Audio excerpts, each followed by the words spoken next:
Very very good evening to all of you dear student. आज की classes में भी आप देखेंगे आपके पास में लीनियर इक्वेशंस हैं और इस लीनियर इक्वेशंस में आपके पास में लीनियर इक्वेशन किसे कहते हैं? जब आपके वेरिएबल के ऊपर पावर वन हो तो लीनियर इक्वेशन कहते हैं। और यहां पर लीनियर इक्वेशन में बेसिकली मेरे पास में वेरिएबल्स हैं कुछ एक्स वाई जेड। तो आज की क्लासेस में भी हमारा गोल यही है कि हम अपने एक्स की वैल्यू निकाल पाए, हम अपने वाई की वैल्यू निकाल पाए और हम अपने जेड की वैल्यू निकाल पाए। तो हमारा टारगेट क्या है? एक्स की वैल्यू फाइंड आउट करना एंड वाई की वैल्यू फाइंड आउट करना एंड जेड की वैल्यू फाइंड आउट करना। आप कहोगे सर इसको ऑलरेडी हम कर तो चुके हैं लास्ट क्लासेस में।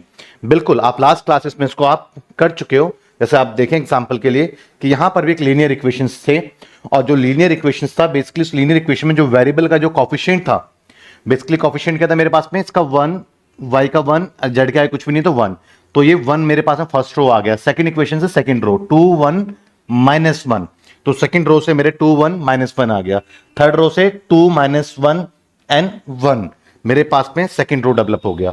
और मैंने देखा कि बाकी जो वेरिएबल है उस वेरिएबल को मैंने एक कॉलम में रख दिया, एक मैट्रिक्स और बन गया। राइट साइड वाली जो वैल्यू है उसको भी मैंने कॉलम में रखा, उससे भी एक मैट्रिक्स और बन गया। और जब मैं ए एक्स मतलब ए मैट्रिक्स को एक्स मैट्रिक्स से मल्टीप्लाई करूंगा तो मेरे पास में ये लीनियर इक्वेशन आ रहा है एंड इक्वल्स टू द 5 करूंगा तो मेरे पास में ठीक ये लीनियर इक्वेशन आ जाएगा। तो यहां पर a into x equals to b, मुझे वैल्यू x की फाइंड करनी है क्योंकि x मैट्रिक्स में ही मेरे पास में वेरिएबल x y z है। तो x मैट्रिक्स को फाइंड करूंगा तो a नीचे लेकर के जाऊंगा और आपको पता है a डिनोमिनेटर में तो a ऊपर आ जाएगा, तो a इनवर्स हो जाएगा। और a इनवर्स कैसे निकालते हैं लास्ट क्लास में बता दिया था मैंने, adjoint of matrix a divided by determinants of a, जो कि लास्ट क्लास में हमने करा। लेकिन आज भी सेम वही क्वेश्चन है, सेम वही गोल है हमारा, हम x y z की वैल्यू फाइंड आउट करें। लेकिन आज थोड़ी सी बात अलग है। क्या अलग है? हमें आज क्रैमर रूल से करना है जो कि थोड़ा इसको आसान बना देती है। आसान कैसे बनाती है क्रैमर रूल में? फर्स्ट ऑफ ऑल अगर आपको ये कैलकुलेट करना है तो यहां पर आप देखिएगा सबसे पहले आपके पास जो डिटरमिनेंट्स है वो determinants is not equals to 0 होना चाहिए। एंड अगर आप x की वैल्यू निकाल रहे हैं तो जो d1 डिटरमिनेंट्स निकालोगे उसको d डिटरमिनेंट से डिवाइड करोगे एंड जो y की वैल्यू निकाल रहे हैं d2 डिटरमिनेंट्स को आप d से डिवाइड करेंगे एंड जो z की वैल्यू आप कैलकुलेट करेंगे तो d3 से आप d से डिवाइड करेंगे। अब सवाल ये कि सर ये d d1 d2 d3 ये क्या चीज है? तो आइए समझते हैं। सबसे पहले आप क्या करें, अपने जो आपके पास में लीनियर इक्वेशंस हैं उसके आप अपने कोएफिशिएंट को लिख लें जिससे कि आपकी एक मैट्रिक्स बनेगी। वो मैट्रिक्स क्या बना आपके पास में? एक मैट्रिक्स आपके पास में बन जाता है अगर आप डिटरमिनेंट्स ऑफ ए कैलकुलेट कर रहे हो, डिटरमिनेंट्स निकाल रहे हो इस मैट्रिक्स का, तो 1 2 -3 जैसे है वैसे लिख दो, कोई दिक्कत नहीं। 1 2 -3 -4 -5 एंड 2। आप पहले रो लिखना चाहते हैं पहले रो लिख लो, फर्क नहीं पड़ता ना उससे। -1 2 एंड 1 दिस वन। अब इसका डिटरमिनेंट्स आप निकाल सकते हैं बच्चे, बिल्कुल निकाल सकते हैं डिटरमिनेंट्स इसका। कैसे? डिटरमिनेंट्स ऑफ दिस, कई बार स्पेस कम होने की वजह से छोटी छोटी गलतियां हो जाती है। Along with the first row तो मैं यहां पे 1 लिखूंगा। 1 लिखने के बाद -5 2 2 1 एंड -4 एंड डिटरमिनेंट्स निकालेंगे 2 -3 2 एंड 1 एंड आगे मेरे पास में प्लस में और यहाँ पे क्या है -1 एंड डिटरमिनेंट्स 2 -3 -5 एंड 2। सॉल्व करेंगे डिटरमिनेंट्स निकालने के लिए तो ये 1 एंड ब्रैकेट के अंदर लेते हैं हम, तो ये -5 एंड -4 माइनस माइनस क्या हो जाएगा प्लस, ब्रैकेट में लेते हैं तो 2 -6 प्लस और -1 एंड ब्रैकेट में लेंगे 4 माइनस और ये क्या आ गया मेरे पास में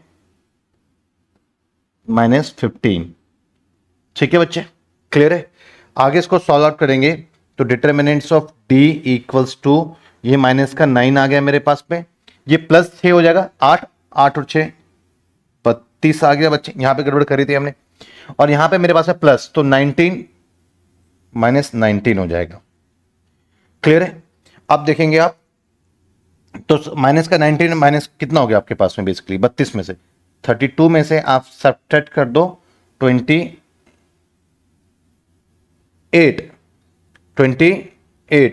और मेरे पास में बेसिकली ये माइनस में ना माइनस माइनस प्लस 19 इंटू 1 -19, ये तो मेरे पास में कितना आ रहा है 4 आ रहा है। इतनी ब्लंडर मिस्टेक्स क्यों चल रही हैं? 4 मेरा पॉजिटिव में -4 एंड माइनस माइनस प्लस हो गया था ना, ये minus plus 15 and minus sign ये हो गया -4 -5 माइनस, आज दिन खराब है भाई साहब, 5 और यहां पर 4 में से 5 गया, ये क्या गया मेरे पास में -11 एंड ये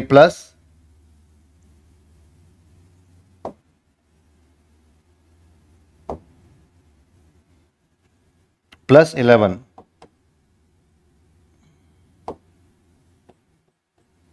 ठीक है, अब सॉल्व करते हैं।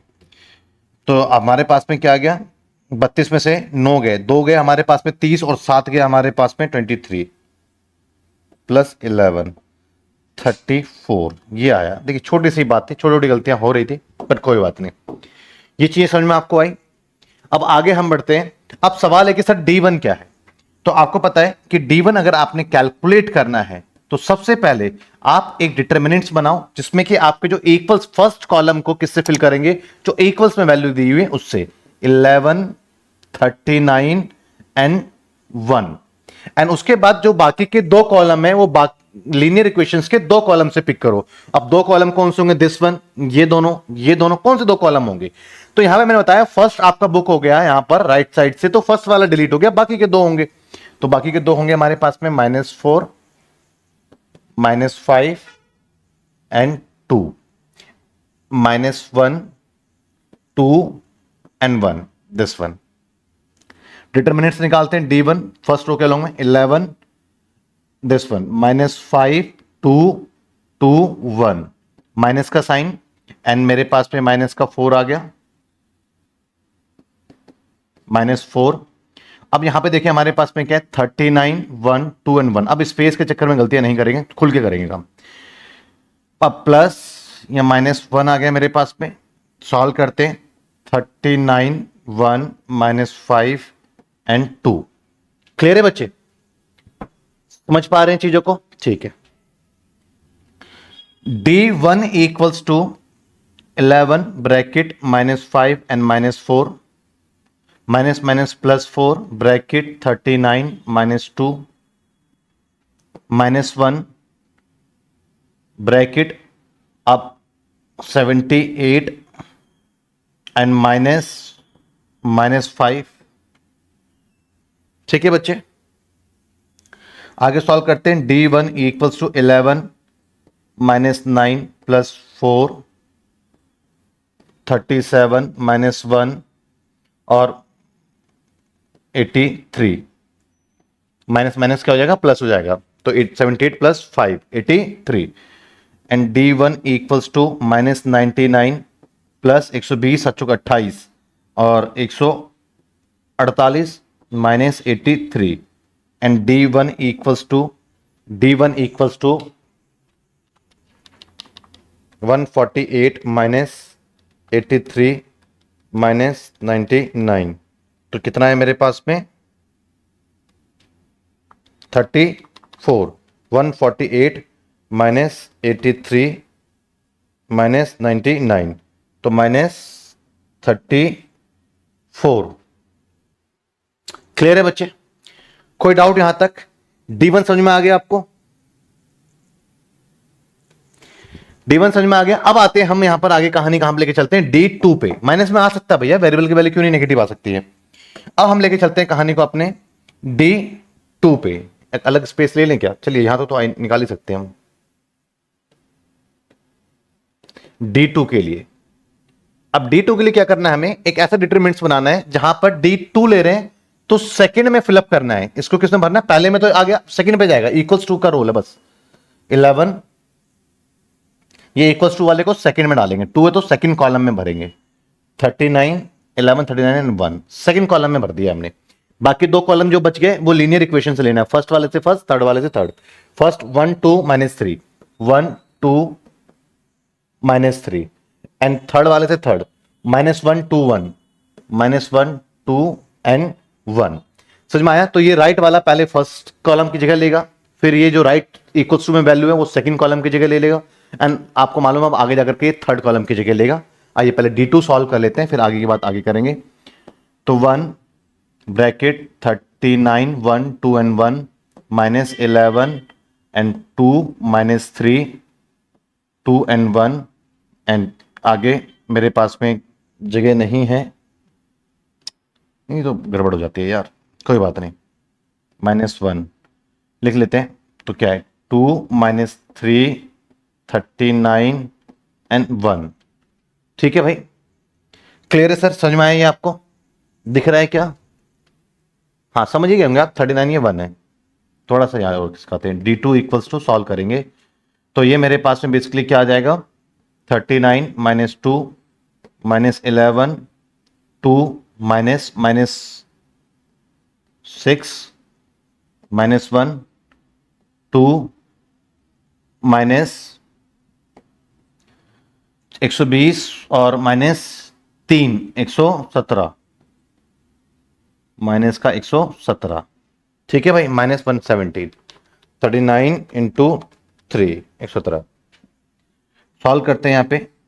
D2 equals to 39 minus 2 37 minus 11 अन ब्रैकेट में 2 प्लस 6 8 माइनस 1 एन ब्रैकेट में minus minus plus 119 and D2 equals to 37 minus 88 minus 119 and D2 equals to 37 minus 88 minus 119 तो माइनस 170।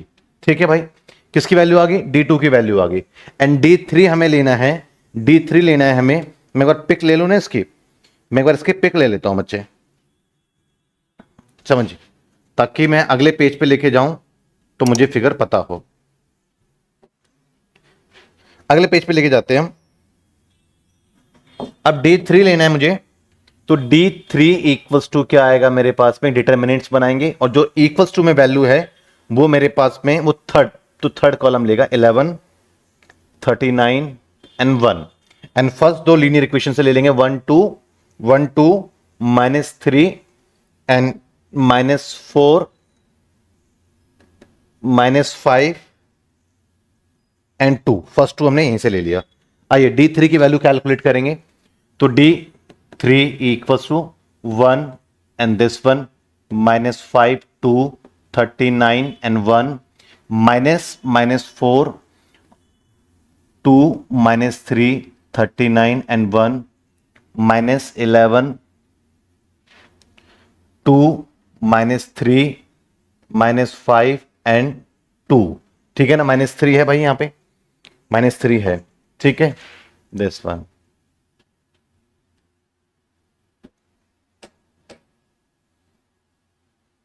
माइनस। ठीक है, D3 इक्वल्स टू सॉल्व करेंगे बच्चे, तो ब्रैकेट में माइनस 5 एंड माइनस 40 दूनी 80 minus 2 78 minus minus plus 4 and bracket 2 minus and 33 3 जा 33 into 3 जा तो 120 और माइनस 3 117 माइनस का ही 1117 आ गया आपके पास। माइनस 11 4 माइनस ये क्या हो जाएगा मेरे पास में 5 15, ये प्लस का हो जाएगा, माइनस माइनस प्लस हो जाएगा, पीछे तो माइनस साइन लगता ही हमारा। And D3 equals to minus 83 and plus 4 bracket में जाएंगे तो 2 और ये प्लस 119 माइनस 11 4 माइनस 11। आगे सॉल्व करेंगे। D3 equals to minus 83 plus solve करेंगे भाई, 4 नेम 36 3 4 3 7 और 4 476। वैसे भी सोचो कि 419 76, तो ये तो इतना करने की जरूरत भी नहीं थी। माइनस 11 11 121, लेकिन माइनस माइनस क्या हो जाएगा, प्लस हो जाएगा। सॉल्व करेंगे भाई साहब इसको, तो सॉल्व करते हैं। 4 7 6 प्लस 121 माइनस 83 D3 514। आगे सॉल्व करेंगे इसको। x की वैल्यू क्या सिखाया था मैंने, D1 अपॉन D, तो जो कि क्या है मेरे पास में, बताओ जरा। D1 क्या निकला मेरे पास में, मेरे पास में D तो 34 है एंड D1 क्या निकला मेरे पास में, D1 निकला माइनस का 34, तो minus 34 upon 34 equals to minus 1, ये x की वैल्यू आई। एंड y के लिए क्या बताया था, सेकंड वेरिएबल, तो second D2 upon D। D तो मुझे मालूम है 34 है एंड D2 क्या है हमारे पास में, D2 मेरे पास में माइनस 144 है, माइनस 170 है भैया। क्लियर है? तो 170 डिवाइडेड बाय 34 क्या आ गया हमारे पास में, इक्वल्स टू -5। एंड जेड की वैल्यू क्या सिखाया आपको, D3 upon D. And D3 की वैल्यू क्या निकाला हमने, 514 अपॉन 34। तो 5/34, तो 514 डिवाइडेड बाय 34, 514 ही आएगा क्या भाई? सर बुक कौन सी लेनी है? बच्चे 10 ईयर से कर लेना प्रैक्टिस, क्योंकि बुक्स में आप जाते हैं तो जेके ठकराल की बुक है, बट वो उसकी जरूरत नहीं है। अच्छी बुक है, क्योंकि मैं उस बुक से क्वेश्चन आपको करवा दे रहा हूं, बाकी आपकी चॉइस है। अगर आप लेना चाहे तो आप ले सकते हैं, अदरवाइज इसकी कोई रिक्वायरमेंट, इसकी कोई जरूरत आप लोगों को नहीं है। क्लियर है बच्चे? समझ में आया? सबसे पहले देखिए, थर्ड हमारा पॉजिटिव था ना 11, तो ये पॉजिटिव, ये पॉजिटिव, ये पॉजिटिव एंड माइनस, क्योंकि जब वो थोड़ा सा नेगेटिव में आया तो डाउट हो गया था, क्यों नहीं पॉइंट में आया था, क्योंकि मुझे मालूम था इसका जो है बेसिकली 4 7 6 -121 एंड -83, इसलिए मिस्टेक्स हो रही हैं आज, तो इसलिए आज मैं ज्यादा नहीं खींचूंगा टॉपिक को। 72 and Z equals to 272 upon हमारे पास में क्या आ गया, डी की वैल्यू क्या है 34 डिवाइडेड बाय 34 8। तो आपको समझ में आ गया भाई, ये सब आपके क्या है बेसिकली आंसर आ गया एक्स वाई जेड का। तो एक सिंपल सा साधारण सा मेथड था, कोई ऐसा नहीं है, बट हाँ हमने बड़ा कॉम्प्लिकेटेड लीनियर इक्वेशन लिया जिसमें कि माइनस प्लस माइनस था। थोड़ा सा हमें अलर्ट होकर पढ़ने की जरूरत है, क्योंकि कहीं पर भी एक जगह पे भी मिस्टेक हो जाता है, फिर उस मिस्टेक को सर्च करना एक बड़ा चैलेंज हो जाता है, और पेपर में घड़ी की सुई आगे चलती रहती है बड़ी स्पीड से, खासकर उस समय तो बड़ी तेजी से चल रही होती है। तो हमें बिल्कुल अवेयर होना है, अलर्ट होना है, दिमाग में कोई दूसरी चीजें नहीं रखनी है, कुछ चीजें नहीं सोचनी है, सीधा क्वेश्चन पे फोकस करना है, तो हमारी गलतियां कम से कम होंगी। तो आप क्रैमर्स रूल का मतलब समझ में आए, लीनियर इक्वेशंस की वैल्यू को निकालना है, बट किसके थ्रू निकालना है, D1 upon D, D2 upon D, D3 upon D. अब बात है कि भैया हम 3 मैट्रिक्स कैसे बनाएंगे। एक मैट्रिक्स डी के लिए तो आपके पास जो वेरिएबल के कोफिशिएंट है वही ले लिया आपने, एंड D1 कैसे बनाएंगे, 1 बना रहे हो तो फर्स्ट कॉलम की जगह पर राइट वाली वैल्यू रख दो, बाकी लीनियर इक्वेशन के बाकी के 2 कॉलम फर्स्ट की जगह रिप्लेस हो गई है, तो बाकी 2 कॉलम बचे हुए, 2 कॉलम एज इट उतर जाएगा। D2 के लिए क्या करेंगे सर, D2 के लिए सेकंड 2 है तो सेकंड कॉलम की बात है, राइट साइड से सेकंड कॉलम को फिल कर दो, दिस वन। क्लियर है बच्चे? और उसके बाद फिर बाकी का जो कॉलम आपका बच गया वो लीनियर इक्वेशन से ही ले लो, फर्स्ट बचा फर्स्ट ले लेना, सेकंड और सेकंड थर्ड कॉलम बचा थर्ड कॉलम ले लेना।